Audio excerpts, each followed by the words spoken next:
The gates of Buckingham Palace didn't just close on Prince Harry, they slammed shut, and behind them isn't just royal tradition or protocol. It's a message, one that couldn't be louder even if it were shouted across the royal balcony. You don't get to walk out, torch the place, and expect a welcome home party. When Harry landed in the UK recently, whispers began before his plane even touched down. Not about reunions or royal reconciliation, no, it was about who was with him. Archie and Lilibet, the children, the wild card. See, these kids have always existed in a kind of fog when it comes to royal history. From the beginning, their connection to the crown has been shadowed by controversy. Secretive hospital stays, no clear documentation, public suspicion about how the pregnancies were handled. For a monarchy obsessed with lineage, ceremony, and documented truth, it's been an uncomfortable chapter they never really closed. And then Harry walks in, all but demanding the kids be welcomed into Buckingham Palace, not just for a visit, but for full royal treatment, as if he never gave up his titles, as if the Megxit fallout didn't happen. Let's be real. This wasn't some casual, hey, can we stop by for tea? This was a bold, strategic move, and King Charles saw right through it. His answer? A firm, immovable no. No entry, no reunion,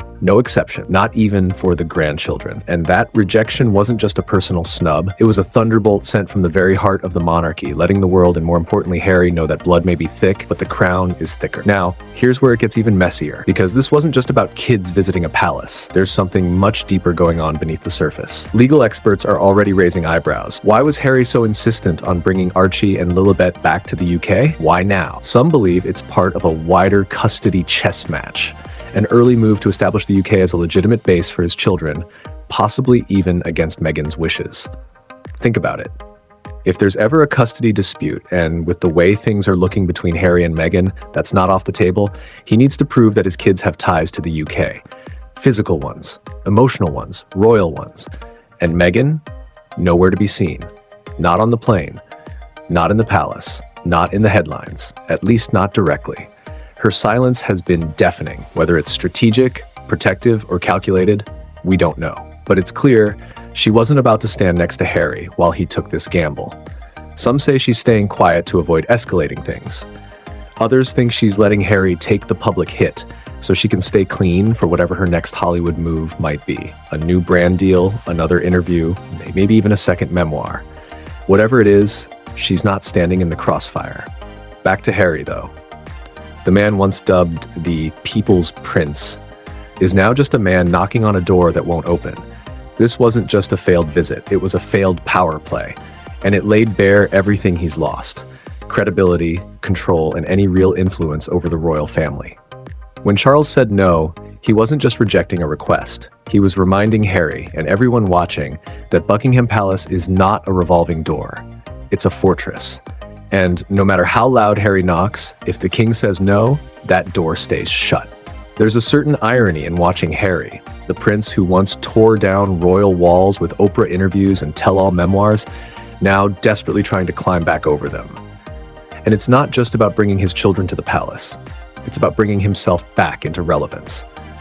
For a man who walked away from royal life claiming freedom and peace, his recent actions scream of someone who deeply misses the structure, the status, and the spotlight that only the crown could provide. What's wild is that Harry seems genuinely shocked at how cold the reception is, as if years of trashing the family on international platforms could be brushed aside with a quick photo op in the palace gardens. He wants the perks without the penance, the royal respect without the responsibility. But the monarchy doesn't work that way. It's built on protocol, not personal feelings. And Charles, for all his fatherly instincts, is still the king. And the king doesn't entertain power plays disguised as family visits. Let's talk about that security demand too. Harry reportedly wanted full protection reinstated for himself and his children on the taxpayer's dime. This after suing the Home Office and losing, claiming he didn't feel safe in the UK without armed guards. Now, he wants King Charles to personally foot the bill. It's delusional at best, entitled at worst. And it paints a picture of a man who hasn't accepted the consequences of his own choices. This isn't 2018. The public no longer sees Harry and Meghan as brave rebels. The fairy tale has turned sour. Netflix deals are stalling, their media brand is struggling to stay relevant, and the royal family has moved on. Will, Kate, Camilla, they didn't blink when Harry came knocking. Not one of them reached out publicly. Not one gesture of support. The family is sending a clear message. The door isn't just closed, it's bolted, and the timing couldn't be worse for Harry. Just when he thought he could spin a redemption arc through fatherhood and family values, British tabloids were already tearing him apart. Duke denied, Charles says no. The headlines weren't just mocking, they were brutal. Social media followed suit, turning his failed request into a meme. Thousands of comments, most of them siding with Charles, most of them laughing at the idea that Harry still thought he could waltz in and get his way. Then, there's the matter of Archie and Lilibet themselves. For years, rumors have swirled about their birth, about surrogacy, about secrecy, about the lack of transparency that has haunted their legitimacy in the royal line. Harry bringing them to the palace may have been an attempt to silence those whispers, to normalize their place in the family. But instead, it reignited the questions. Why now? Why this sudden urgency?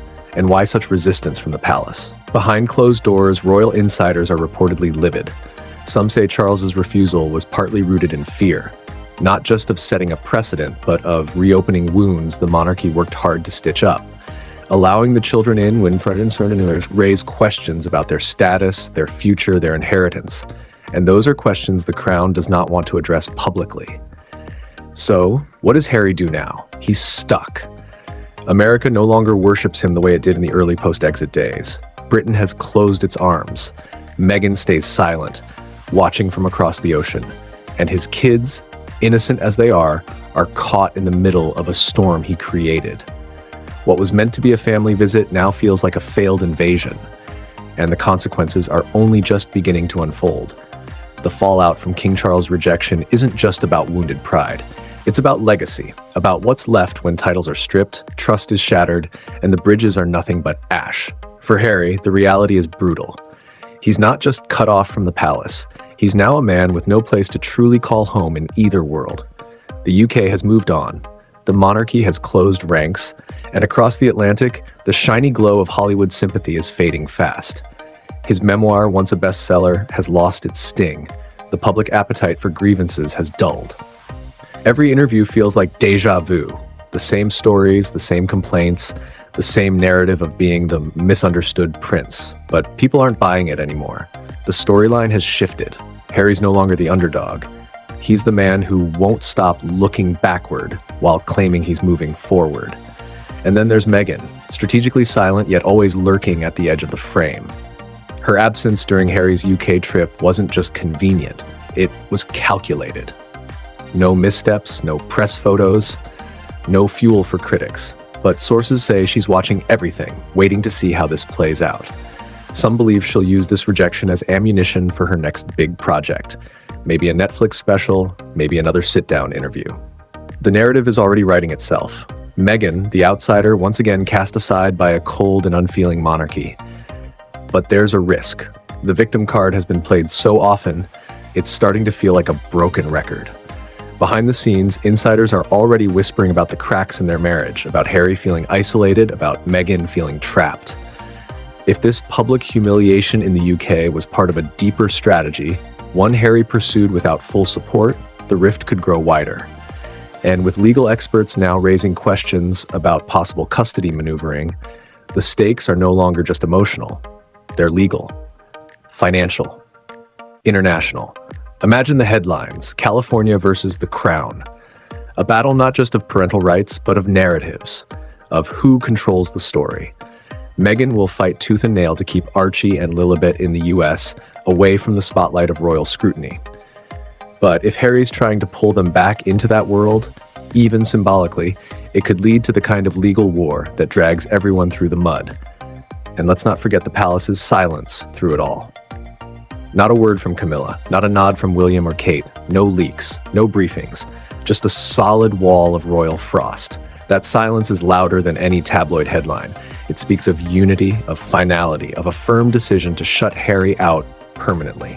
The monarchy, for all its past chaos, has drawn a clear line, and Harry's on the other side. The most painful part? He did this to himself. In 2020, he didn't just exit the institution, he lit it on fire on his way out. And now, standing in the smoke, he wants a second chance. But second chances don't come easy in the House of Windsor, especially when the crown feels betrayed.